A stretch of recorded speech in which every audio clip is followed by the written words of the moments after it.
Things have changed dramatically in the last 18 months. I don't have to tell anybody that. That's like old news, but it is relevant to all of us around the country. And I've been interviewing people from all over the country, primarily contractors and manufacturers, and discussing how things have changed. And this is to sort of give us all sort of a baseline of how our world is. So if you're noticing all these wild changes in your business or your clients, is it just you or or is it the whole world? It's kind of the whole world. Today's guest, Delia Pierce of Lemongrass Construction in Fairhope, Alabama, is our first guest. Good morning. How are you? We got to get your mic on. There we go. There we are. There we are. Good morning. Good morning again. How are you doing? I'm great. That's awesome. Thanks so much for taking time for us today. Thank you. So tell us about your business. You're a remodeling contractor and a new home contractor? Yes, I have been building since 1998, 97, 98, and it was primarily new construction for many years. But then when things started to crash in the 2006, 7, 8, 9, Right. I had to learn to love remodeling too. So Yeah. it, and then during the time of COVID, there was a lot of people that were at their homes looking at everything that they wanted to change. So we got a lot of calls during that time. World kind of changed, didn't it? Yes. I mean, we went from a major housing boom, and if you were a new builder, particularly when you started, so you started in 98, and you're kind of starting at the beginning of the big ramp up to 2006. So you had, what, 7, 8 years of just blow and go Yes. and learning your business, and then bam, hit you right in the forehead like a hammer, doesn't it?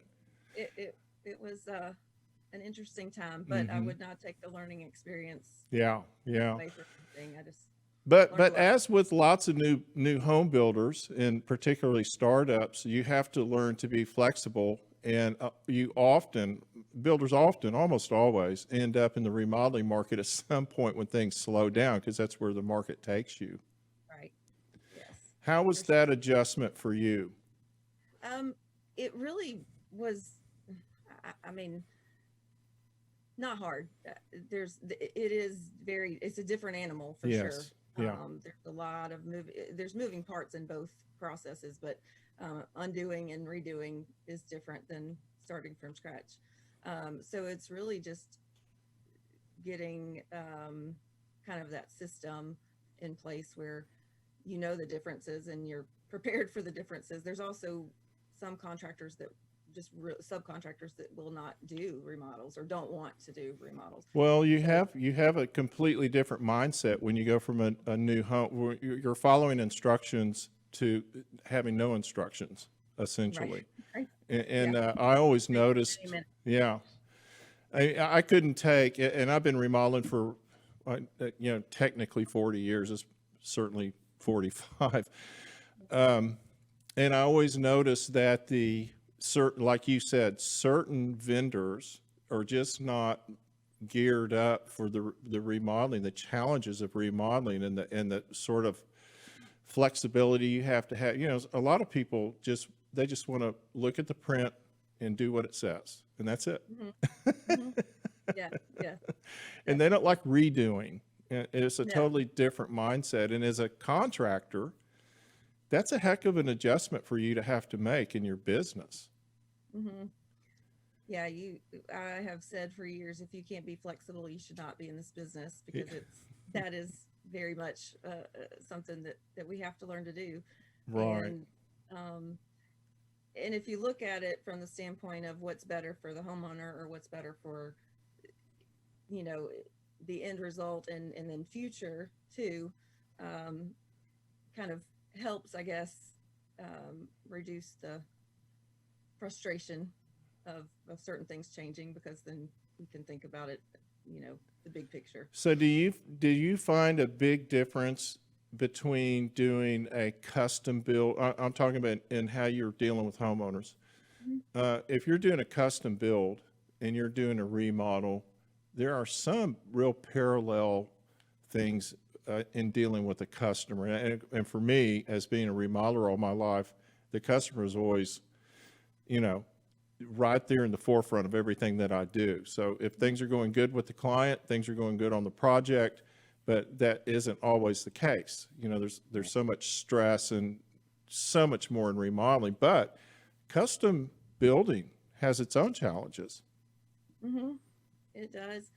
Um, from the very beginning, I wanted to create an experience for the homeowners that was unique and that did reduce stress and did make it enjoyable because it can be very stressful. So Mm-hmm. Mm-hmm. part of my mission, I guess, as a contractor is to create that experience that's different from what you typically hear, the horror stories that you hear. Right, Um, right. so I walk very closely with them and we partner together from a budget standpoint and also just shopping and the things that tend to be overwhelming to them. I try really hard to help with that and guide that process so they don't have the frustrations that sometimes they Well, have. and it's really difficult. And I know that of course, in remodeling, it's just, I always tell them what remodeling is taking on a series of challenges and overcoming them. And Mhm. so you have to have sort of a battleship mentality, right? You're Right. basically, like I coined a phrase, your house wasn't built to be remodeled. And Right. anybody that's been through a remodel, including the contractors and the Right. homeowners, they understand that. That's pretty Hmm. much, now, you build new homes too. You don't build them to be remodeled. You build it thinking that sucker's going to be there 50, 60 years from now. Right. Right. Yeah, right. So now, so coming out of COVID, which I guess we can safely say we've come out of COVID now, and there's been a lot of change in the way all of us are living our lives and how we're kind of living our day-to-day lives. Mhm. What kind of changes have you seen in your clients that would sort of is a big change in your having to deal with them? Um, well, people are working from home, so we're setting up home offices and trying to accommodate that. Um, I mean, a few years ago, prior to COVID, um, I built a home for a couple who worked from home and lived right next door to the new home that I was building, and Mm-hmm. we're still friends. So I'm used to, I was kind of already used to them being around They live and next door to you? well, no, to the job site Oh, where I was. So their new home was right next to the home they were oh currently no. in, and they both worked at home. So, but it was great. It was really great, and so that it didn't scare me, I guess, or it doesn't bother me that maybe some homeowners are more available or Right. have been more available during this time because they were not in the office. But so anyway, Well, it's that's an adjustment as a home builder, as a new home builder, where you're just sort of in charge of everything and you're out there calling the shots all day and you're not having anybody looking over your shoulder. You're just getting it done. And then in a remodel, you have a client that's literally standing next to your side saying, why are you doing this? Why are you doing that? Is it going to stay in the budget? When do we get it? And you're like, would you just go to work? fortunately, and maybe the way that I have done things is different than some, but it's been such an open book Mm-hmm. from the beginning with me, and I do it that way because it does build trust. It does help them That's true. secure and feel like they're being taken care of, and there's no surprises because the worst thing in the world is for us to get to the end or even after having to do something that wasn't unexpected. I try to prepare them so that they're not just hit with an invoice, But Yeah, then I listen, I know that, I know, and I fight that battle. I fight that battle with you. I yeah, feel your pain. It's hard to I always tell them, I can't control what other people do as much right. as I would like to, but Mhm. sometimes things don't go the way we want them to go, and sometimes they go perfect. It's Yeah. kind of a mixed bag. You have to accept it all. So lead Mhm. generation really changed for a lot of us. I've noticed that my calls that I get for just recommendation, just person to person recommendations aren't coming to me as much as like BBB and internet type leads. Are you finding a similar pattern, or do you just go by recommendation? For the most part, there is still a lot of word of mouth, but Mm-hmm. we also have like local social media groups that will people will ask, who locally have you used Mm-hmm. for remodeling or new construction, and so some of it comes from that. But yes, a lot of people are doing not more research online, but they're depending more on the internet to do Some of the the research. work that they used to do. Yeah, Yeah, yeah, that's what it's I've still been noticed done as well. well, but Now, how do you feel about that? But I've always had sort of a um, mixed reaction to that because I always feel like there's another 30 people on their list. um, a lot of I don't always know if I'm competing, if you want to call it that, Mm-hmm. with other people, but I'm a design build contractor. So when people come to me, typically they've seen that I do design build, which is from concept to completion Mm-hmm. is what I call it. So if they want that, and if they want me to walk with them, because we have in-house designers and I aid in the design process too and work with the homeowners as well. So if they want that type of experience, then many times they'll come knowing that that's what they want. Now budget may change things at some point, Right. but I kind of have a two-part process as far as the contract goes: the design phase, and then the build. But And so you're sort of, if I'm understanding what you're saying, there's people that are contacting you just because they want that whole service. right, I call it the Walmart mentality, and I don't mean that in a bad way, but we have a generation of people that now are one-stop shop. hmm They don't want to have to go out and chase things around town or chase people around town or interview an architect, interview a designer, interview a contractor, and then go shopping for fixtures. right, right, And a lot of it is because they just don't have time. right. Now COVID changed a lot of that. Mhm. It moved people into the house. So like you say, you're doing probably more offices. They're calling you saying, man, I got to have it all. I was getting a lot of calls about outdoor living areas. People Yes, wanted to that's be able to kind of extend their house out and get a little fresh air every now and then. sure, sure. Yeah. And I noticed a whole lot of difference there. Now, are you getting that type of, what, do you get anything more specialized than offices and outdoor living areas? I don't know that it's necessary. Well, I have a roofing company too, and so You're a and we had a busy hurricane. girl. Well, we had a hurricane too. Hurricane Sally came, and so that part of the business is certainly, or it has been, very very busy. And Mm-hmm. so along with the hurricane and damages that people had, we did have some additional things like the outdoor spaces. If I'm going to be doing the roof, or if I'm going to be replacing siding or whatever, why don't I go ahead and get a price for Right, you know right. so there was a lot of that going on. I don't know.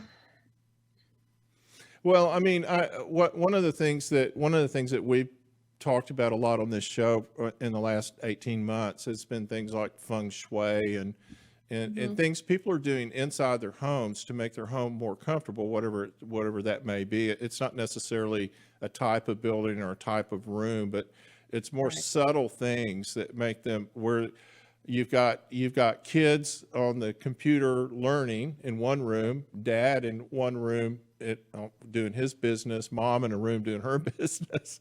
Yes. And sometimes, not it's not unusual that you would have grandparents as well, Right. or another arm of the family in there, that where families are sort of clustering because Right. of necessity.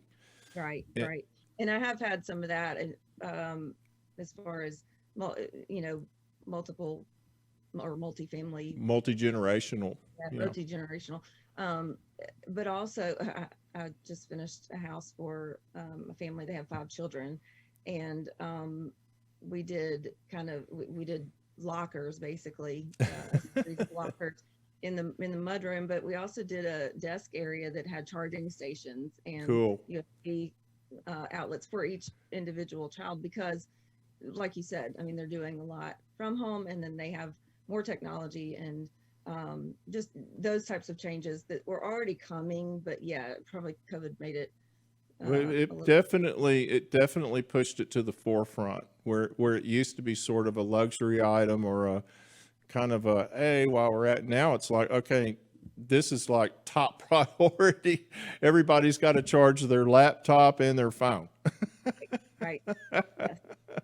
That Pools were coming back too. For a long time, I didn't do any pools, and then now all of a sudden, more and more people are wanting pools again. So So they're sort of doing a staycation. They're creating their own little vacation right, spot in the right. world. And now, are you doing very many builds outside of the city? Like, you're not far. How far are you from Mobile? Um, about 20 minutes. So you're kind of outside of the city, but if Mobile's like the rest of us, that's not very far. Baldwin County is one of the fastest growing counties Uh-huh. in the country. So we're getting a lot of people coming to Baldwin County, and for good reason. It's a great place. Mm-hmm. Um, but yeah, there's certainly more. There's a lot of subdivisions, but then there's also more land kind of on the outskirts, that if you can find it, or if you already had it, because a lot of it's been bought up. But if you already had it, then yes, people are kind of ready to get out and have their space. They're building their vacation homes within driving distance of their Right. main residence. And here in North Texas, it's a huge business. I mean, if you have lake property, or if you go to any of these lakes, and we're surrounded by them, people are building like crazy. I've never seen anything like it, actually. And I wrote a piece the other day, a week or so ago. My observation, there's no research behind it. I'm just not, I'm not that smart. How a lot of these little towns that had just started drying up, or all of Hmm. a sudden, and I'm in them because Hmm. I have a weekend job as well that takes me out there.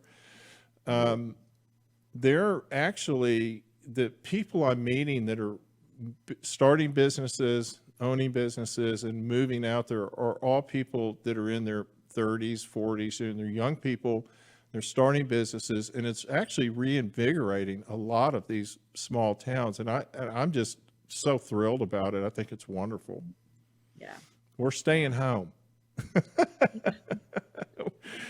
Let's talk about one other thing, and I have one last question for you, and that's a little more newsy. Is the lumber, your material cost? I've been having this conversation with lots of builders. How are you feeling about? It seems like things are settling down a little bit, tiny bit. I don't know if you're seeing it yet at your point of purchase. Are you seeing any price changes in your Yes. material?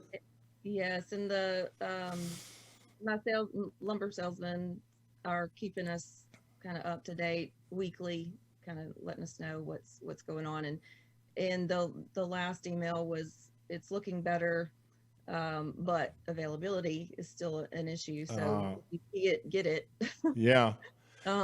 So it's one of those things where, some of the homeowners that I'm working with are very much concerned and affected by it, and then some definitely don't want to be stupid with the money, but they're not necessarily going to allow that to dictate moving forward. So it's kind of a mixture of those things. But I will say that since it started dropping a little bit, there's been at least a little bit of an encouraging or motivation from some people that have been kind of standing back a little bit, waiting.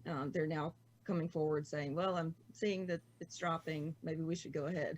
So yeah, it's certainly encouraging news, and what we've just experienced nothing but, it seems like, dire news for so long. I think you're right. I think it's probably going to help a lot of people kind of feel more comfortable moving forward with it. Some of the builders I've been interviewing are actually having people delay projects. Some of them 3 or 4 houses have been delayed this year because people are either can't qualify for the additional costs, don't have the money, or just saying, man, I'm scared. And I kind of relate it to, and you can relate to this, when you're talking to somebody about remodeling a house and you give them the price, and they kind of turn white as a sheet, and then they kind of get up off the floor and they go, well, okay, it's fine, except I don't want to overbuild for the neighborhood. I don't want to overbuild, put too much money in my house for a resale down the road. My question is, and I haven't had a realtor on yet that can answer this. I don't know if there is an answer. With these increased prices in housing, it's almost going to benefit the home buyer for these prices to stay up a little bit down the road. I think we're setting a new baseline anyway. I think it'll never go down to what it was. I don't care what they say. It never does. It never has. And it needs to stay up a little bit so that you don't feel like you've overbuilt the neighborhood. I don't know if that makes sense or not. I'm not a realtor, but it makes sense to the country boy. 2006, 7, 8, when prices were higher. I mean, I was actually building a personal house in 2006 when it happened, and it was crazy, the extra money that went into that during that time. And so, yeah, when prices dropped considerably, and to the extent that they did, a few years later, there's no comps. Right. Exactly. That makes sense for the people that bought high. So, yeah, I mean, it certainly would be helpful if it didn't. It's kind of it's logical. It's logical. I really appreciate you coming on today. Thank you for having me. And I wish you great success. I think that we're all going to come out of this. For a while there, it was looking a little iffy, but it looks like it's going to be good. And thank you so much. And good luck with your business. Thank you. And congratulations for surviving all of the business hurricanes as well. Thank you. Thank you. Delia Pierce with Lemongrass Construction. What a nice lady. What a brilliant businesswoman. We're going to take a quick break. When we come back, we've got the guest of the next segment, Mr. Tom Ferret. Stay tuned. Hey, don't forget to follow us on all your social media. Like us on Facebook. Subscribe and share on YouTube, and check us out on all your social media platforms. Don't forget to watch Remodel Revolution on your smart TV, on Texas Weather Tracker TV, on Roku, Android, Apple, and Amazon TV, Sundays at 1 and 3 p.m. Central Standard Time.